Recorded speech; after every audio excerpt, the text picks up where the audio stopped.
I just pull up to the east side, but it keep me westin'.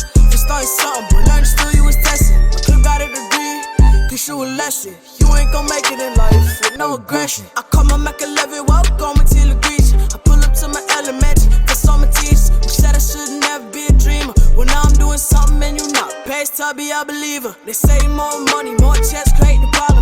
You wouldn't have a problem if you off the ones that start them. How you talking down to me, but you was at the bottom. I was watching your career from. We talk a lot, cause I'm a man on a mission. Find the best, they can be competition. Okay, so it has been 2 months or so since I've sold my laptop. You'd have seen on my channel you would have seen on my channel that I made like three videos about my 2020 Asus Zephyrus M15. The unboxing video, and then the review, me talking about it and my issues, and then me actually showing you one of the crashes and bugs that were happening live, and then a follow-up video, me talking about how I fixed it and got around some of the issues and what I prefer. In that last video that I'm mentioning in specific, I'm talking about everybody's different. My use case for the computer is different. Even though I need the horsepower, I don't want some of the drawbacks. And I started talking about Ultrabooks, and I was comparing like the M1 Max and all that. This video is just like an addition to that. So as you can see, I'm talking about this Asus Transformer Pad Pro or whatever. Can't really remember the name specifically, but it's a 2-in-1. I come from a long line of Asus products, Asus laptops. Currently, at the moment, we have five Asus laptops in this household. I have another M15, I have a G15, and I have a very thin, like Ultrabook kind of thing. It has like a 10th generation i5, but it's so slow, so that's why I don't use that one. And then there's like a 2-in-1 with an NVIDIA M950.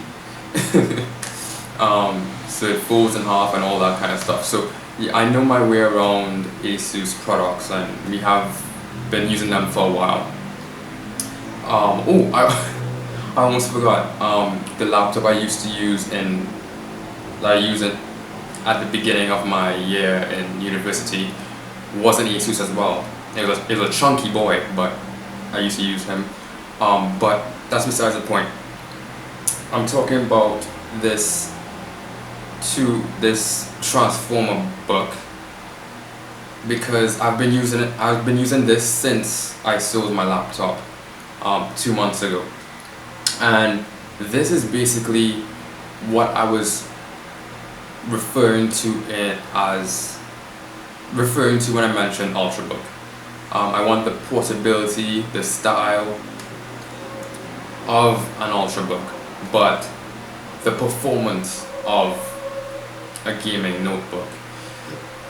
And I felt like the new MacBooks, the M1, the M1X, they would be able to provide me with that horsepower.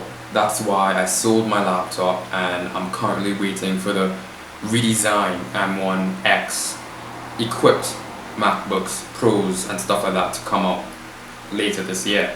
So getting specifically talking about this laptop, like just using it, I have about 21 tabs in Google Chrome launch. It has 16 gigs of RAM.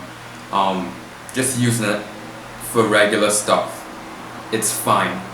The problem lies when you try to do something more than just casual use. So it has integrated graphics, so you can't expect it to game. It has an i7 7000U or something like that. So the CPU is decent on the clock because it's a thin and light chassis with not a lot of thermal room.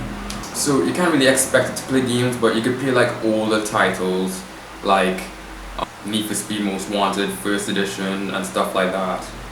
It will run it fine. You could play certain emulators, but even with the emulators, like I was playing the PSP emulator, and some of those games were just kind of lagging, even though the graphics were terrible. This is a 1440p display, and you can't run a game that's resolution is less than 480p. I mean, anyway, it's an emulator. You shouldn't expect it to run smooth, but I mean, you should have enough power to run it. So I've been using this, and it dawned on me like this is exactly what I want, or I could get by on this, but if I actually started to do work, I wouldn't be able to use it, because right now I'm just chilling basically. I'm not doing any work, I'm not editing videos, because as you can tell from when my last video was uploaded, I was taking a break, and I also was taking a break because I went through something quite recently that kind of set me back a little bit. But yeah, like it wouldn't be able to function. I use Adobe Premiere on this laptop, and the editing, the timeline is just so slow. Like it was just lagging on the timeline. Takes forever to render. A 10-minute 1080p video takes half an hour, sometimes 45 minutes to render. It's really slow when it comes to those 3D tasks. So that's why I said, for what I want to do, I need the horsepower, because even though the M1 Mac doesn't have dedicated graphics, etc., the optimization with the chip and whatever else means it can keep up with these higher performing laptops while still getting the battery life of an Ultrabook and stuff like that. So that's why I was so hyped about it, because it opened up a new avenue where it wasn't technically possible in the past. Yes, if I had the latest Dell XPS or something, I mean, it would be able to keep up in certain regards, but I guess the main point of the video, or me saying all of that, was to basically say, like, if I don't need my laptop to game seriously, then I don't need a gaming laptop. I can just run an Ultrabook. And if I'm gonna get an Ultrabook, why not choose the best out of all of them, you know? So yeah, that was my whole headspace. Like, my laptop, productivity, schoolwork, don't necessarily need to game, and I prefer the simplicity, the cleanness of the aesthetic of the laptop, the portability, the battery life. If I like and I want all of those things, then that immediately excludes quite a lot of gaming laptops. And the push for the gaming laptop, although I wasn't too against it, was mainly, oh, we're editing, so you're gonna need a lot of horsepower. So this gaming laptop has the required specs: 3060 graphics, and it has the 10th Gen i7, it has 16 gigabytes of RAM, and a terabyte SSD, so you should be good. But I still ended up low-key hating it. And that's on Windows and their optimization. Like, some things just weren't smooth, even though you had all that power. So yeah, that was just, you know, if you want, which I am in the market for an Ultrabook, get an Ultrabook, and then gaming is obviously secondary. So get a gaming console. This is my 360 Slim that I have for about 11 years or so. It's almost as old as my little brother. But yes, get a console. This console is retired. This is the original controller that I have been using for 11, 12 years or so.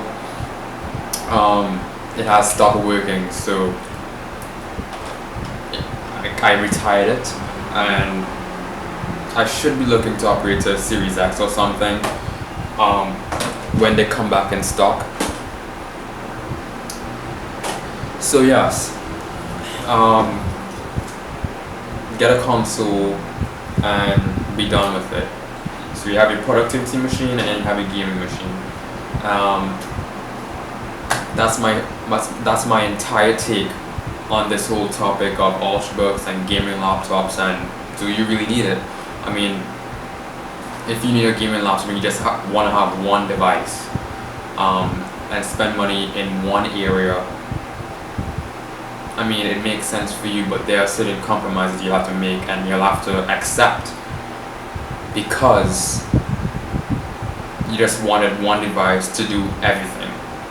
But if you could split the tasks and separate them, you'll have a much better, to me at least, a much better user experience with said device, because it doesn't have to live up or do absolutely everything, because you have a specific device for gaming and you have a specific device for your productivity stuff.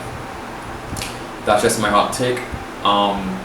Everyone is different, and everybody would think like they want the gaming machine or they want all the horsepower for everything, but it's different. It's just different, and it varies.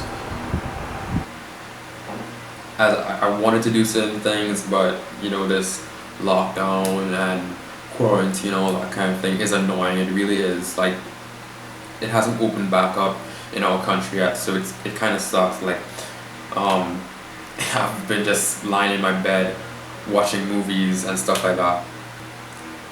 So bear with me. I'll get something. I'll get the ball rolling. I'll get the ball rolling eventually with the content and stuff like that. And I have some product reviews coming later on this year, hopefully, so tune in for that. And yeah, peace out, and see you next time. Yeah, and I ain't got no time for no one with fake love. I don't know, but I need something that's for real. She just want designer red bottoms in the hills, California. She just want the limelight, gold digger. She gon' see me when the time's right. Heard that little boy was trying to play me. Heard he talking crazy, now he coming to congratulate the kid. I think it's funny how they try to hide the hate.